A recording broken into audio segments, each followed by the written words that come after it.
Welcome back to the channel, everybody. Tutor UK here. This is a VR to David Retro Games Played Badly, and it is my earliest video game memory.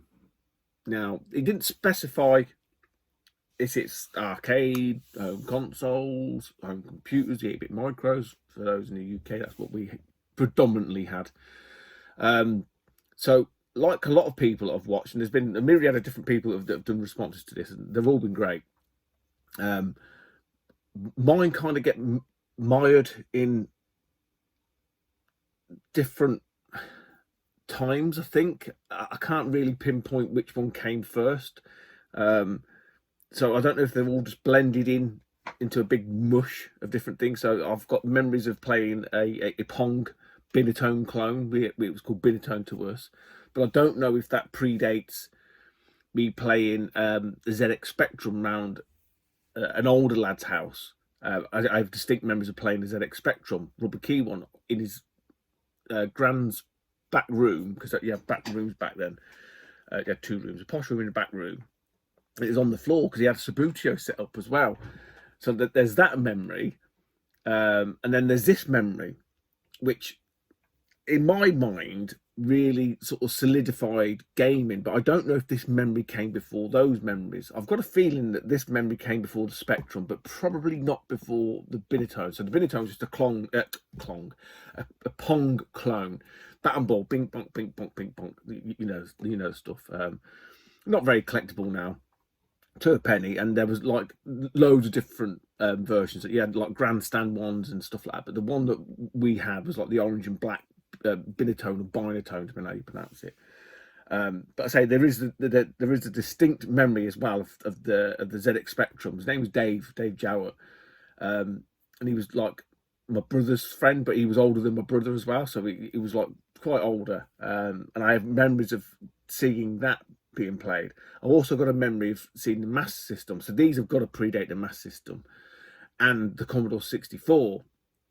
But I'm pretty sure that this memory does predate all of those. And again, like I say, they're all kind of like intertwined, and they were different. Probably like a lot of us, you had not different groups of friends, but different people that you knew. But this memory, this like I say, this one probably really solidifies video gaming as a hobby. And again, I've touched on this years and years ago in one of my videos, and it's my best friend John, best mate John at the time. But, a bit older now, so you don't really have best mates. Don't really keep that much in touch. But it is Space Invaders on the Atari 2600. Now, I know exactly this memory. So essentially, it was obviously at John's house, and his dad, they had like the cupboard under the stairs, and John's cupboard under the stairs was just like an Aladdin's cave. And his dad was always into his computers and stuff like that. Not really into gaming, but into computers.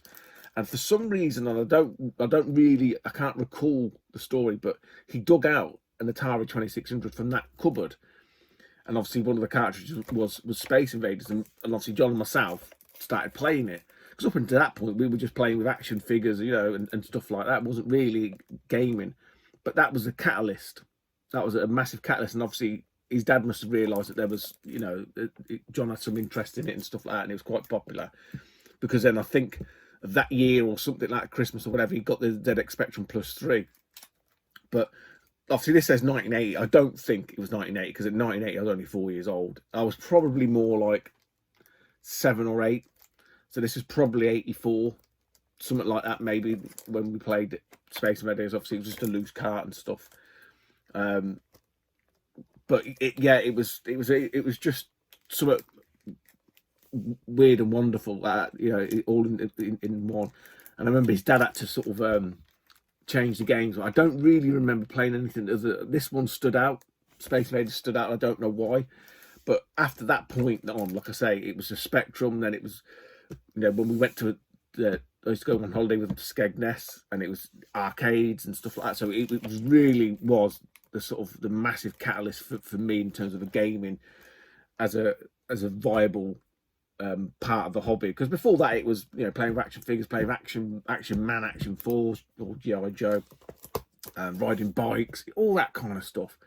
But that really sort of then chopped into that, you know, playing football, that really chopped into that time, and gaming really sort of grew from that. But the other members, I say they might have been in and around the same time. I remember seeing Commando on the Commodore 64 around another friend's house. We went to a mate's party, and I think I spoke about this before. He had an Amstrad CPC 464, and it's Handball Maradona. His name was Donkey. And then I distinctly remember that birthday. There's another chap's birthday when I first saw the Master System, and that was Rocky. It was his older brother's. He was playing Rocky, but he also had a Commodore 64. Like I say, he was playing Commando. And there's another memory of another friend that had a Commodore 64, and they were playing Kickstart. So yeah, there's different, and they're all in and around that same, like, you know, from maybe 8 to 10, or maybe a bit early, 7 to 10 or whatever, 7 to 11. Before you went to, they were definitely pre-secondary school. So I think you guys might call it college if there's any American guys watching, but they were definitely pre-secondary school, all these memories.